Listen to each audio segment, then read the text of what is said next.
Welcome to the Soul Touched by Dogs podcast, the show for dog lovers who see dogs not as toys or tools, but wise souls worth our respect and care. I'm Anke Herman, and I'm your host. I talk to awesome humans, people who do great work for dogs and their people. So come and join us for today's conversation. Hello and welcome back, Lisa. I'm super excited to have you back. Thank you. Thank you. It's great to be here. We've got a fun, just amazing, rewarding topic to talk about today. We do indeed. Do you want to introduce it? Because I think it's a very emotional topic in a way. I don't know. For me, it feels emotional because it's such a win-win situation. You It know, is. that is it's the kind of thing where everybody benefits that we always aim for, but it's not that easy to pull off. Yeah. So Yeah. yeah, Yeah. take And it I away. think, if we talk about win-win, we almost have to think about it. So a win-win, win-win situation. There are four wins. Ooh. So the topic today is a jail dog program or prison dog programs. People refer to them in different ways. But in 2012, yeah.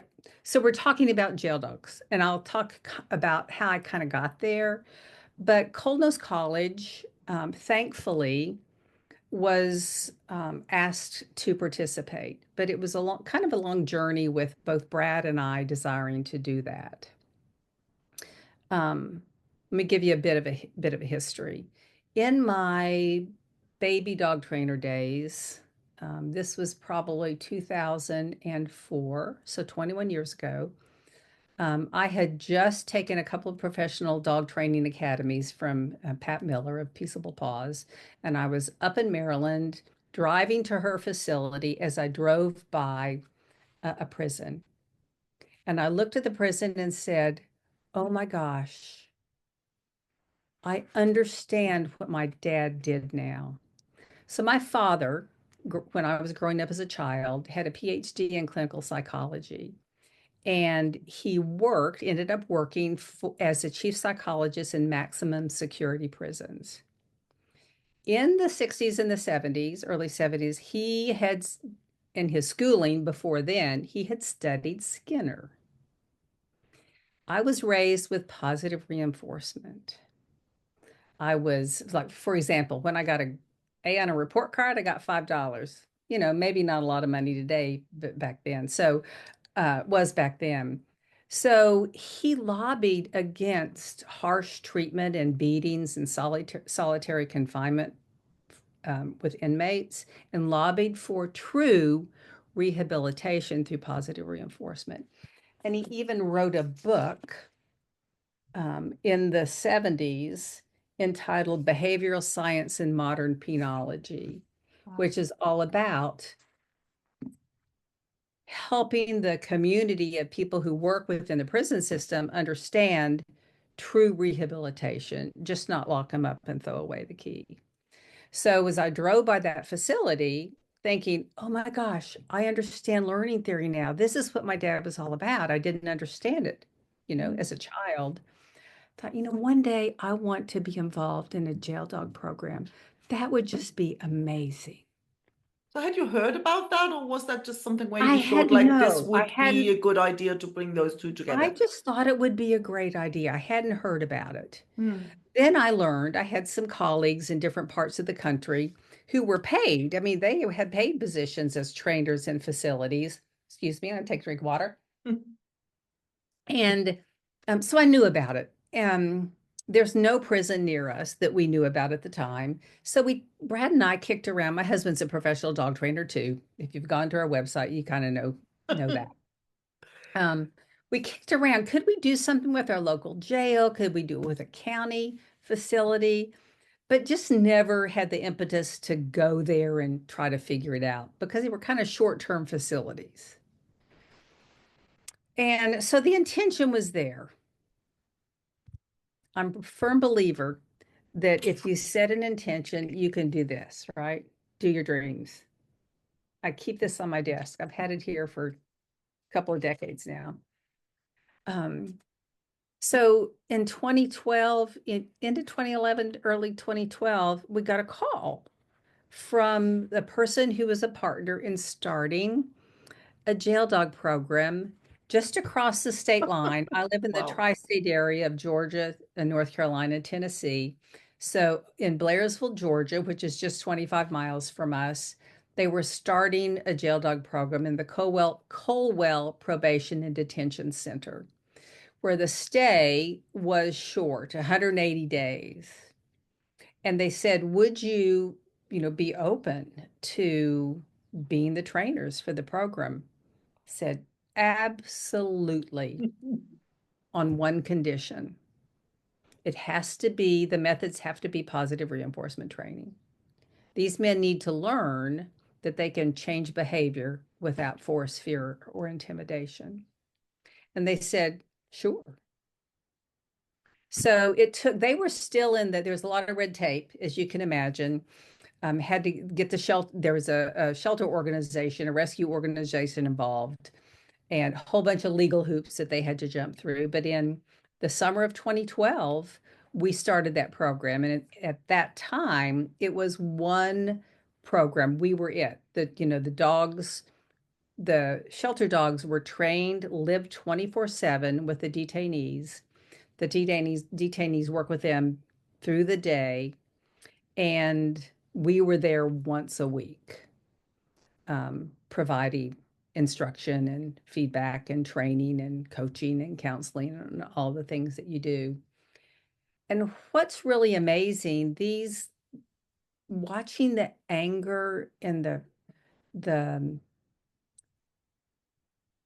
just the consternation for life, watching that dissipate in the men and helping them understand that patience, you have to have patience, that so it might take 5 minutes to help a dog learn a down.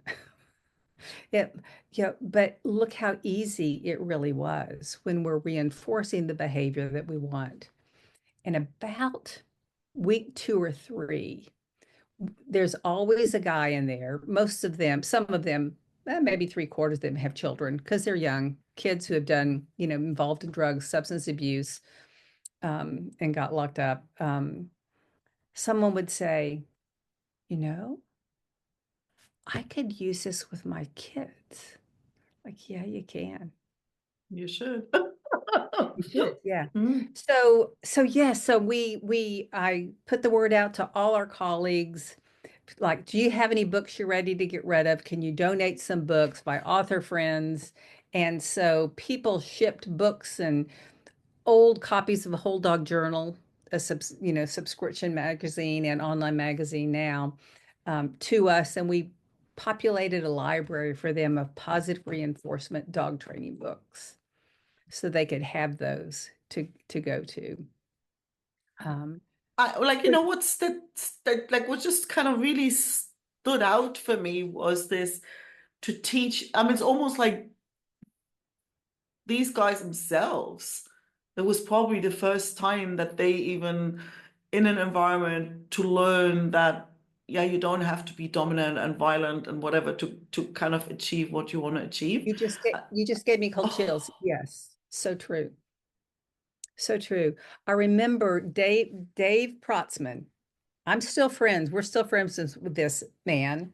And he has a vintage VW bus like we do now, and we plan to go camping with him. And we have relationships of inmates who have rehabilitated. They're on the outside now, living productive lives, who are amazing people doing amazing things. But he said somewhere near the end of the 12-week program, he said, nobody's ever treated me, given me positive reinforcement. I don't know how to handle it, you know? Um, yeah.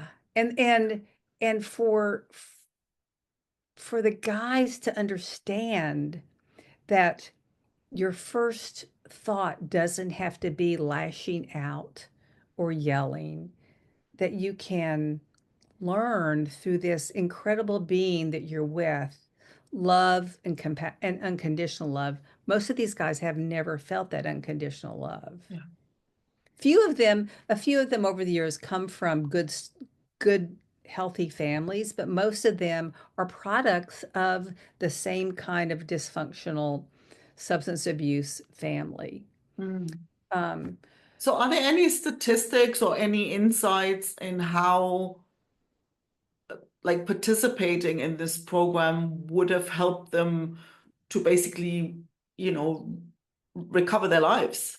so yes, so yeah, the superintendent of the program was a numbers woman, for sure, and she was keeping numbers.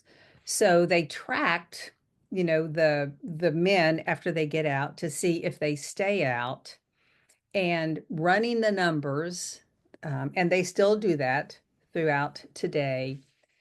The normal recidivism rate in the United States, which is the number of people who return to prison after being released, is 75%. 75% go right back in for, many different reasons. Some of which is they have no place to go. They've learned it's safe. They're fed. I mean, it's so sad. Um, but in this program, the men who graduate from this program, 66% stay out.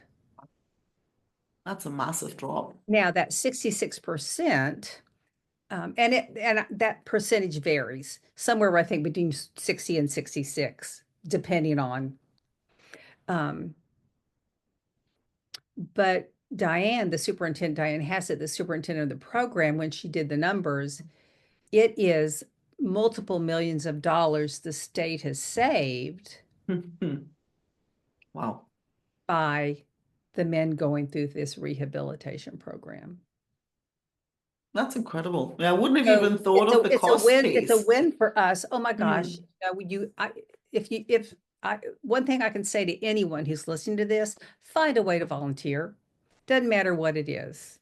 It could be at a shelter, it could be reading, literacy for whatever, volunteer. It's so important for the group that you're volunteering for, and you'll receive so much benefit, heartfelt benefit from giving of your time and expertise. Um, and you don't even have to have an expertise. You can learn that expertise, within that group. Yeah. But it's a win for the men. It's a win for the dogs because they're trained and placed in wonderful, loving homes. They find their forever homes. It's a win for the state of Georgia. It's a win for not having a convict on the streets trying to find a way to survive. Yeah.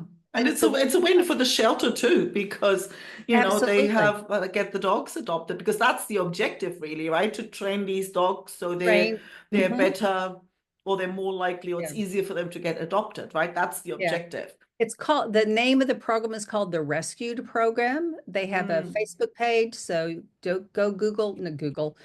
You can Google Rescue Program, but go to Facebook, and I don't know if they have an Instagram page or not, but I'll find look it for and I'll Rescue Program and pop it below. follow them, and Mm. you'll see. Mm.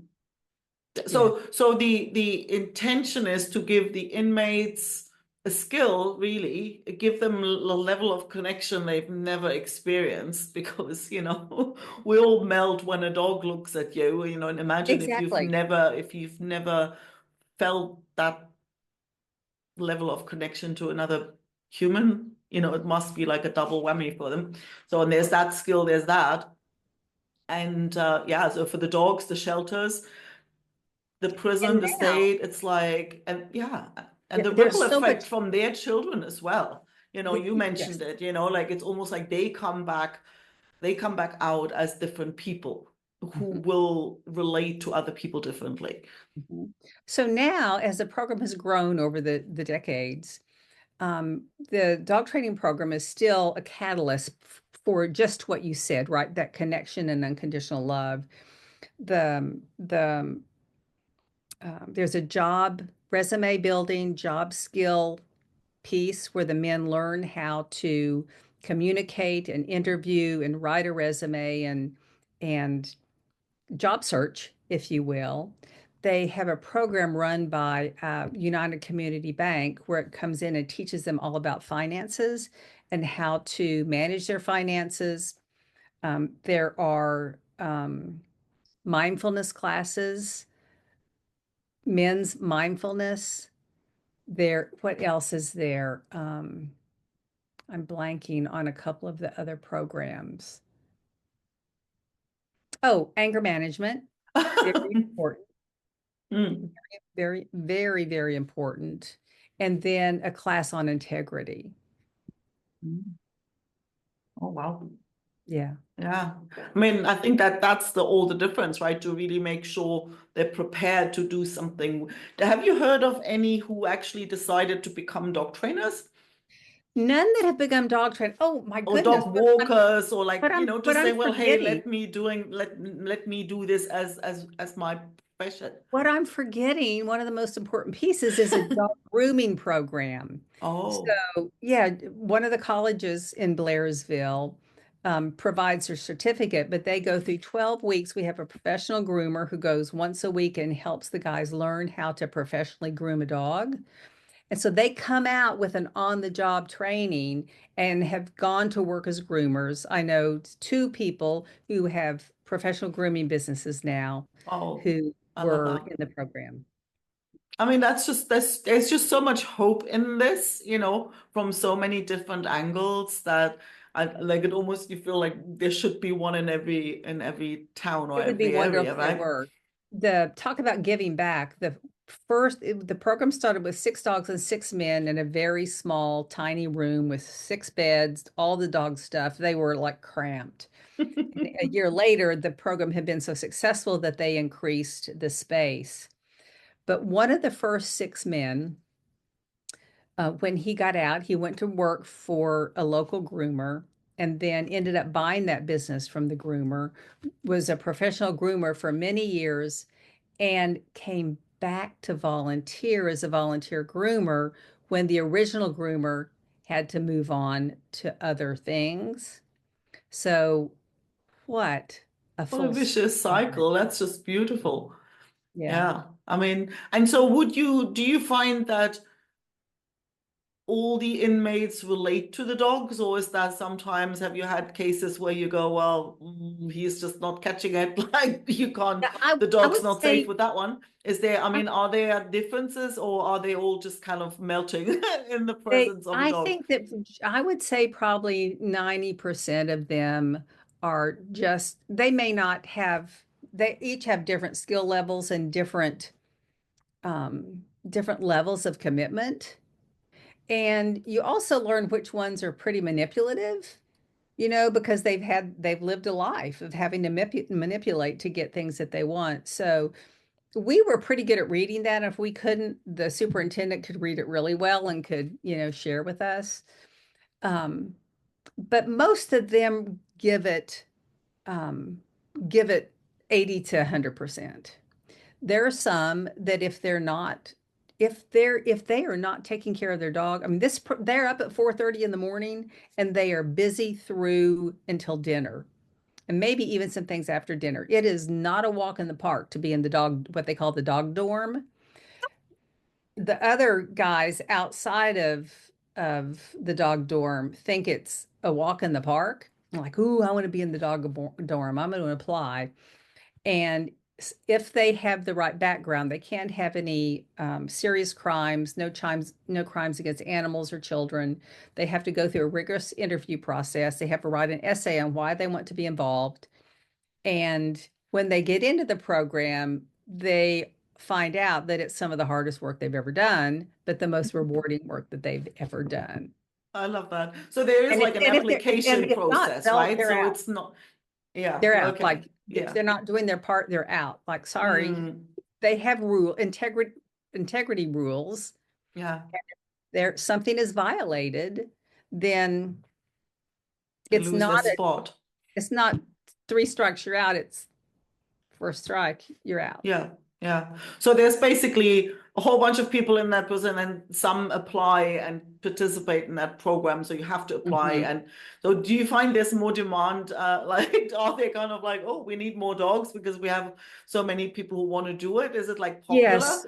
or is Yes, it just speaking to the right people? well, and we're limited by space, and we're limited by the number of we have. We just retired from the program, and a colleague who trained with us for a couple of years stepped into that role, and we're so thankful that he's carrying on and doing such good work with the dogs.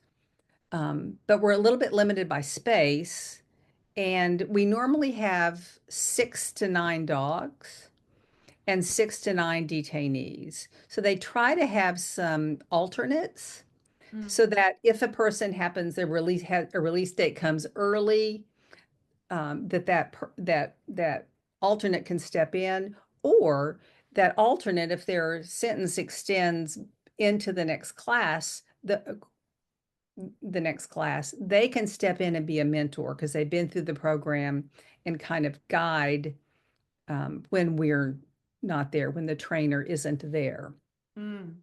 I love that. It's just such a, yeah, I don't know. It's just like you really wish that this was like the norm, that every facility would have a program like that, because there's always like, yeah, there's all these other organizations and people who are around who benefit as well, right? So there is really nothing that speaks against it Yeah, that I there can are see. several programs, animal programs within the state of Georgia. And Diane Hassett, who was the superintendent of the facility when we were in the program, has now retired but taken a part-time position. She is the head of all of the animal programs within the Georgia Department of Corrections. Um, and So so all the animals, are they all dog programs, or do they do things with there cats was a or horse with other program. I think the animals? horse program has been shut down. There's a service dog training and a puppy raising program. Um, so such important work, such important work. And I have an article that I wrote for the Pet Professional Guild magazine some years ago, and I'll provide you a link with that so your viewers and listeners can access that link. And I'll also add a couple of videos where you can see some videos of some of the work that we've done. I love that. And Thank you really, so much. it's Yeah. not about us. We're the catalyst. It's really the Yeah. work the men and the dogs have done. Yeah. So if Such somebody wanted to get involved in some capacity, if somebody says, well, I've got toys that I can donate, is there somebody who says, well, I want to, I don't know, volunteer in some, like, or I'm a groomer, I can teach these guys, or like, what's the way, where would somebody I go? think yeah, I would love to see more of these programs. I would say in your local area, if you have the skills to manage and train, be the trainer for the men and the dogs, then contact the communications director, the person who's involved with communications or public publicity within that correctional facility. And it needs to be a facility that has some sort of where the inmates have some sort of a long-term stay or even short-term. Ours was 180 days. So we ran the program every 12 weeks. Well, it was 12 Hmm. weeks, then we take 2 or 3 weeks off and, for the interviews of the men. Um, but within a prison facility, you have a longer stay, though it's going to be a little bit more challenging because the security measures will be much more stringent in a prison versus a medium security facility. We could have clickers. They have metal in them, See, this is the so kind of stuff you wouldn't even think they can about. be taken apart and made into a shank and a knife. You know, So there are so many things you have to think of. We could have dog gear, we could have collars and harnesses and leashes. In my colleagues in maximum security um, prisons couldn't have any of that, right? No metal, no nothing, no staples, no brads in pamphlets, nothing, because it could fall in the hands. And these guys are creative about making things like I that. was just saying they're like, yeah. I mean, sometimes you think like, well, if they're that creative, about getting a job would be helpful, but But I've never felt safer. I've just never felt safer. I've that's never. interesting. But Yeah. of course, my dad, I mean, I went to prison with my dad. We went to family Yeah. meetings when they'd have bands, the inmate band, in Marion, he was in Marion, Illinois, a maximum security prison that replaced Alcatraz when Alcatraz closed. So they were really hardened criminals. And, I was in there several different times as a young child and a young teenager, and it just seemed normal to me. That's interesting. So Yeah, that's yeah. I mean, yeah, it would be, wouldn't it? Well, that's fascinating. My mind's spinning. So that's yeah, awesome. Thank you So so much for how sharing do you get that. involved? Yeah. Contact the publicity or communications director of that facility. Mm, Probably would be good to maybe do some legwork ahead of time, because you can only have a program if you have a rescue group or a shelter who's going to provide dogs. yeah. And you'll need, some sort of a steady stream of dogs. And so, chat with your shelters and see if someone might be open to doing that, how if that would be a possibility, and then contact the facility and see if you can get the Mm, motion in progress. And Diane Hassett here in Georgia, or in Georgia, I'm in North Carolina, but she's in Georgia. She is happy to speak with anyone. For a couple of years, the whole team, the whole rescue team, we spoke at the American Correctional Association conferences about the program to help, spread the word mm, of what we were doing and how valuable it was for the men, the dogs, and the state of Georgia to save, lots of taxpayer dollars. mm. Yeah, for sure. Actually, it just popped to mind. Are there any sort of criteria for the dogs? Because you wouldn't perhaps, I don't know, like not throw like a severely traumatized dog into the hands of a novice, somebody who's just starting to learn how to kind of relate to a dog. So there would be. That's a very astute question, for sure. So we really need dogs who are affiliative, who are pretty comfortable, not overly fearful. It's a very busy environment in this facility. Mm, Um, we oftentimes have to work diligently to help a dog learn to walk on tile, because a lot of the dogs here in our area, a rural area, are picked up as strays, and many of them haven't lived inside. And so anything that's inside is scary. mm, So we always asked the shelters to do as much as they could to bring us affiliative dogs with out any overt fear or anxiety, who could come into a noisy environment and need mm. only a week or two of adjustment. We've had to let dogs go back to the shelter because they were suffering in the Yeah. environment.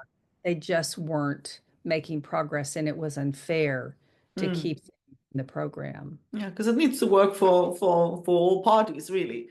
Absolutely. Mm. We want the men to feel emotionally and physically safe, and the dogs to feel emotionally and physically safe. Yeah. And the guys, if they have a job and a home and a place to take care of the dogs, they can adopt their program dog. Oh, does that happen often? I just wish. Yeah, probably Mm. 30 to 50% of the time. Wow. Yeah. Oh, that I didn't We, even think of that initially when we're saying like the dogs find their forever home. Didn't even catch on that it actually might be that person yeah, who it could trained be them. that person. Yeah. Oh, wow. That is fabulous.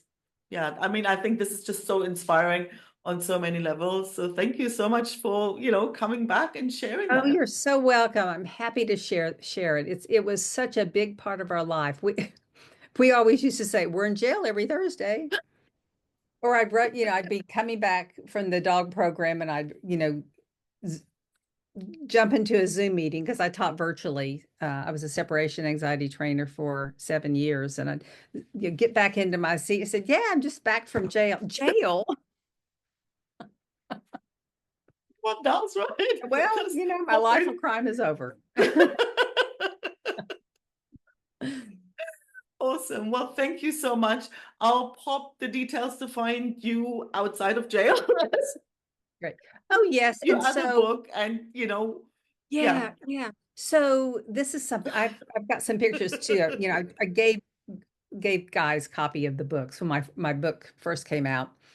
Um, and I had them go through those first few chapters. Every week I'd give them a little something to do from my book, the original Rocket Recall, Teach Your Dog to Come. And they had so much fun. They had so much fun thinking, oh, this woman actually wrote this book.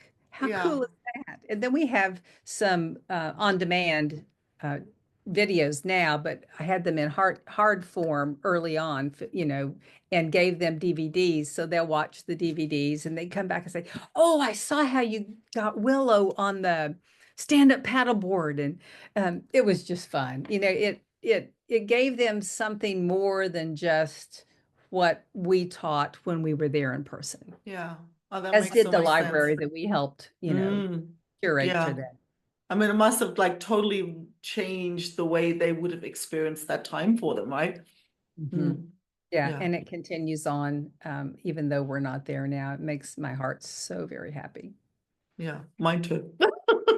Good. Well, thank you so much. Yeah, I'll pop all your details under and if we'll pop the link to the article and the videos. So yeah, Awesome. definitely. Let's Thanks so spread the much. word and make sure there's programs like that Such everywhere. a joy. Thanks so much for listening. If you enjoyed the episode, don't forget to subscribe and leave a review so other dog lovers can find the show. If you haven't already, head over to soultouchedbydogs.com and sign up for weekly doggy cuteness, tips, recommendations, and personal stories to warm your dog-loving heart. And if you know a awesome human you think I should interview, I'd love an introduction. Email me at Anke, that's ANKE, at soultouchedbydogs.com.